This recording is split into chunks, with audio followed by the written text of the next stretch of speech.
सभी मित्रों को राधे राधे। किरण हिंदी एकेडमी में आपका बहुत बहुत स्वागत है।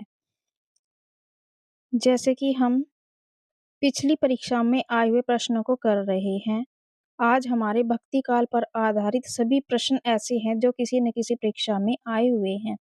आइए पहले प्रश्न को करते हैं। पहला प्रश्न है, भक्ति आंदोलन के उदय के बारे में निम्नलिखित में से कौन सा कथन सही नहीं है? पहला कथन पढ़ते हैं। ग्रियर्सन के अनुसार भक्ति आंदोलन विदेशी वस्तु जिसके बारे में हम भारतीयों को ज्ञान है। दूसरा, रामचंद्र शुक्ल के अनुसार भक्ति आंदोलन बाहरी आक्रमण की प्रतिक्रिया है। यह हमारा बिल्कुल सत्य कथन है।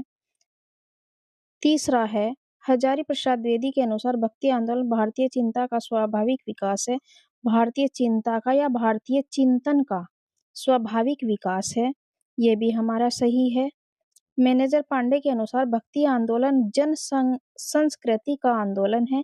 ये भी हमारा सही है। तो हमारा गलत क्या है? गलत है हमारा ए। गिरियर्सन के अनुसार भक्ति आंदोलन विदेशी वस्तु है जिसके बारे में हर भारतीय जानता है। बिल्कुल गलत है। इन्होंने भक्ति आंदोलन को बिजली की कौंद के समान बताया है। क्या बताया है? बिजली की कौंद के समान बताया है। किसने? गिरियर्सन ने भक्ति आंदोलन को। दूसरा प्रश्न करते हैं।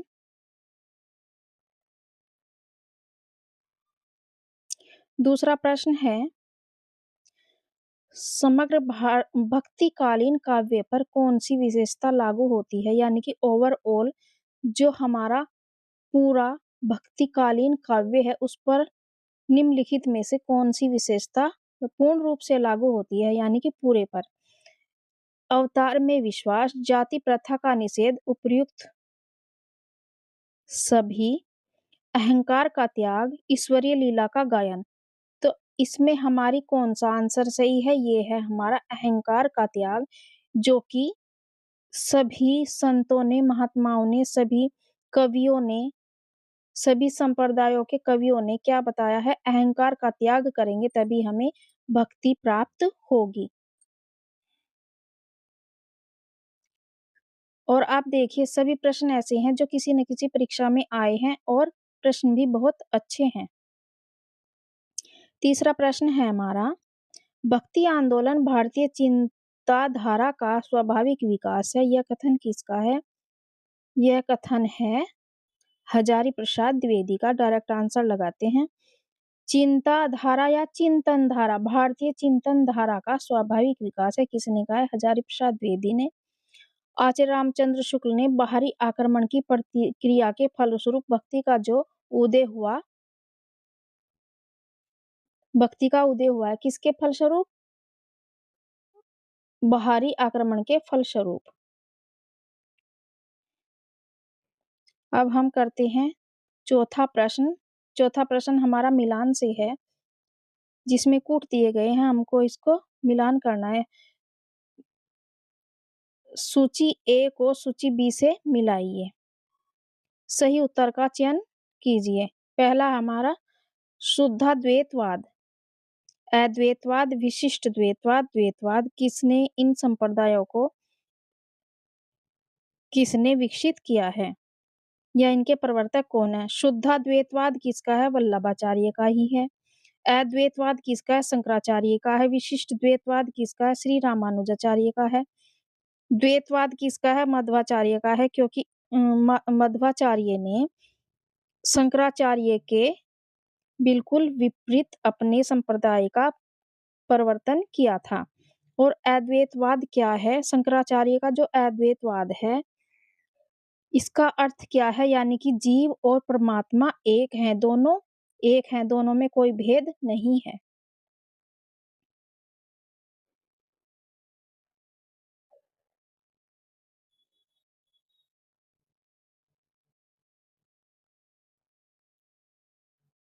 पांचवा प्रश्न भी हमारा, द्वैतवाद किस आचार्य द्वारा परिवर्तित संप्रदाय है? किसके द्वारा है? द्वैतवाद हमारा मध्वाचार्य के द्वारा प्रतिपादित। शुद्धाद्वैतवाद दर्शन के प्रवर्तक कौन है? शुद्धाद्वैतवाद के हैं वल्लभाचार्य।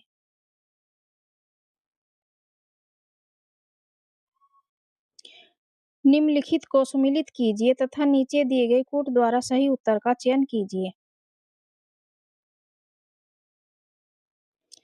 विशिष्ट द्वैतवाद किसका है?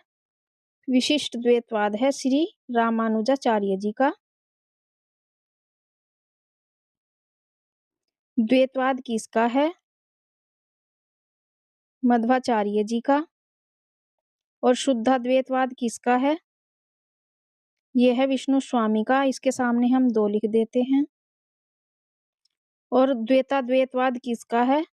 यह है हमारा निम्बार्काचार्य का। किसका? निम्बार्काचार्य का।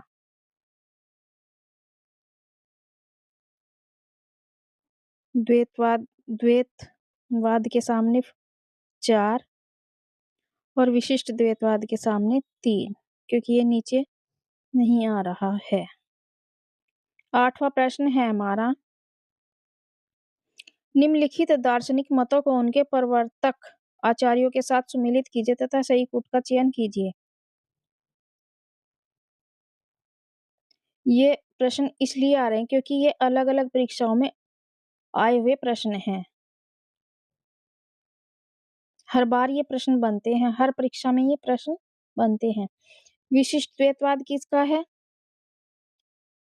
रामानुजाचार्य का। शुद्धाद्वैतवाद किसका है? वल्लभाचार्य का।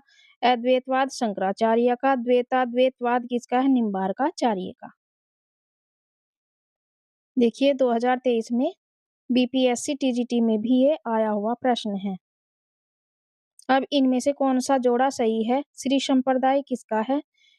श्री संप्रदाय श्री रामानुजाचार्य का है। रुद्र संप्रदाय विष्णु स्वामी का है। यही हमारा बिल्कुल सही है। इसका आंसर क्या है? यही सही है, क्योंकि श्री संप्रदाय किसका है? श्री रामानुजाचार्य जी का है। राधा वल्लभ संप्रदाय हित हरिवंश का है। अब हमारा है 10वां प्रश्न है हमारा, नीचे 2 कथन दिए गए हैं। समर्पण सगुण भक्ति का मूल है। दूसरा कथन है, भक्ति आंदोलन एकमात्र अद्वैतवाद से प्रभावित है। उपर्युक्त कथनों के आलोक में निम्नलिखित में से सही विकल्प का चयन कीजिए।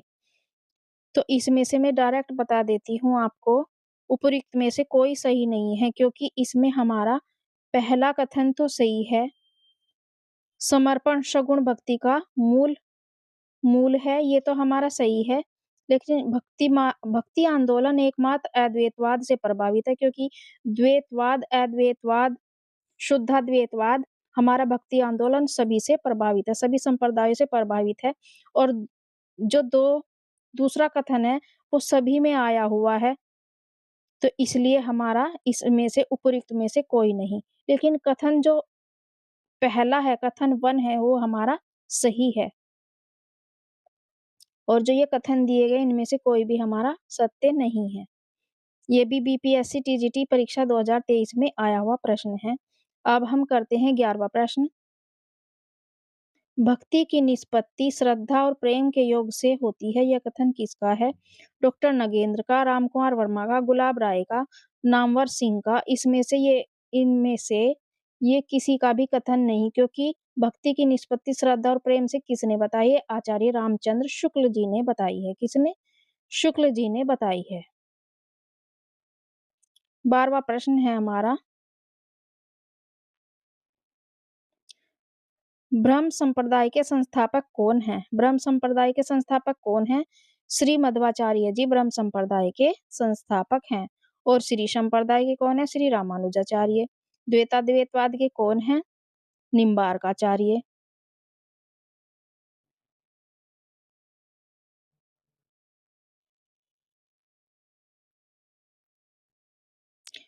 13वां प्रश्न है, अद्वैतवाद के अनुसार अद्वैतवाद जीव और ब्रह्म एक हैं, यही हमारा सत्य है।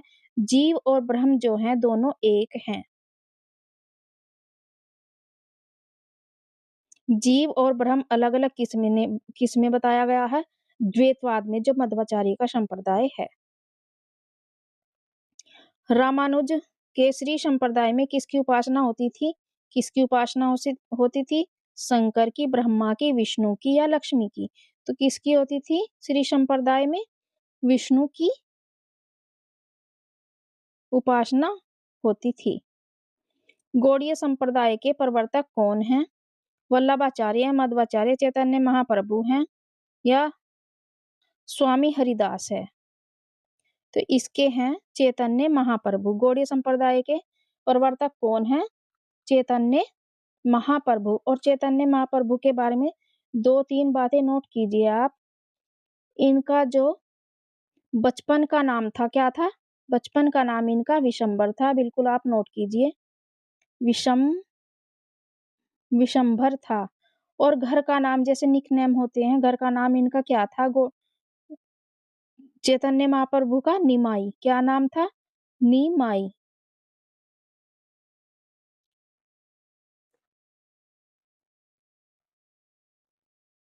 और इनको गौरांग भी कहा जाता है। किसको? चैतन्य महाप्रभु को गौरांग भी कहा जाता है। प्रश्न आ जाए कि निम्नलिखित में से गौरांग किसको कहा जाता है? तो चैतन्य महाप्रभु को गौरांग के नाम से भी जाना जाता है, क्योंकि ये इनका सौंदर्य और ये गौर वर्ण के थे।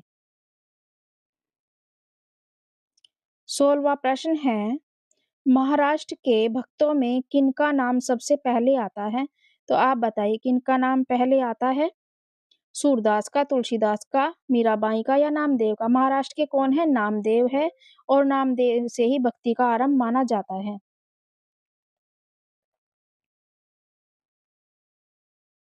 और जो नामदेव हैं, इनकी जो भक्ति है पहले कैसी थी? पहले सगुण थी। सगुण भक्ति इन्होंने की है। और बाद में ये निर्गुण भक्ति, बाद में कौन सी भक्ति करने लगे थे? निर्गुण। और यही एक ऐसे संत है जिन्होंने सगुण और निर्गुण दोनों भक्ति को अपनाया है और दोनों भक्ति में अपनी अपनी उपासना की है। लेकिन जो आरंभ में ये क्या थे? सगुण थे। और बाद में ये क्या हो गए थे? निर्गुण हो गए थे। और कहाँ के रहने वाले? महाराष्ट्र के। और सबसे महाराष्ट्र के संतों में सबसे पहला नाम किसका आता है? नामदेव का ही आता है।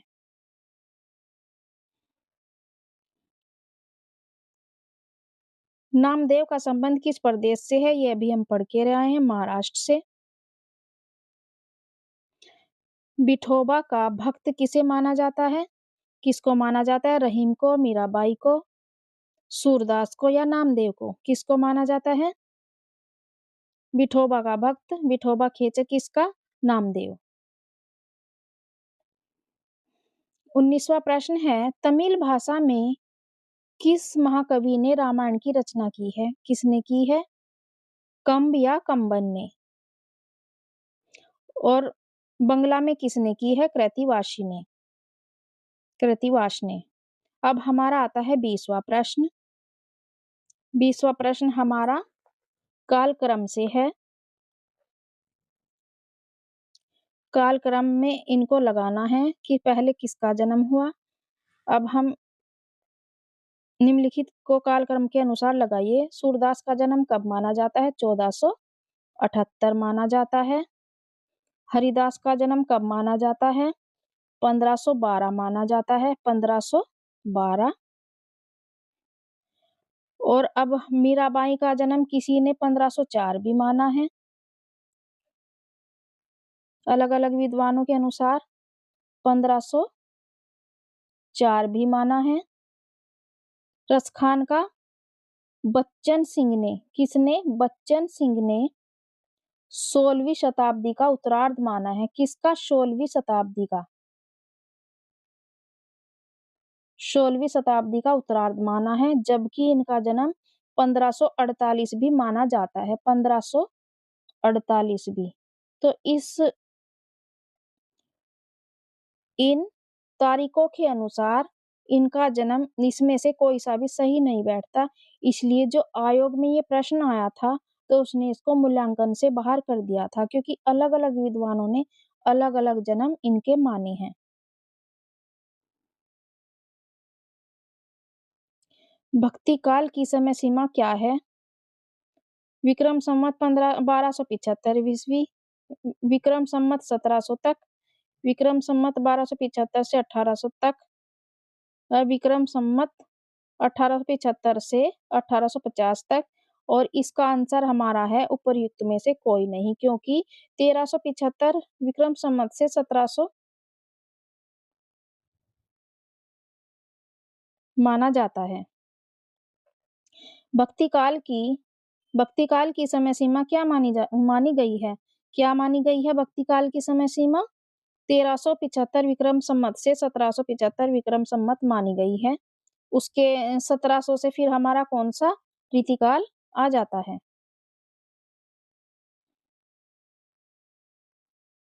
23वां प्रश्न है, विक्रम संवत 1375 से 1700 तक के साहित्य में कौन सी भावधारा परिलक्षित होती है? कौन सी होती है? श्रृंगारिकता, वीरता, रीति या भक्ति? क्योंकि भक्ति काल का समय क्या है? 1375 से 1700 विक्रम संवत तक। तो इसलिए हमारा भक्ति काल कहाँ से है? इसमें क्या माना, ये प्रश्न को एक घुमाव दिया गया है।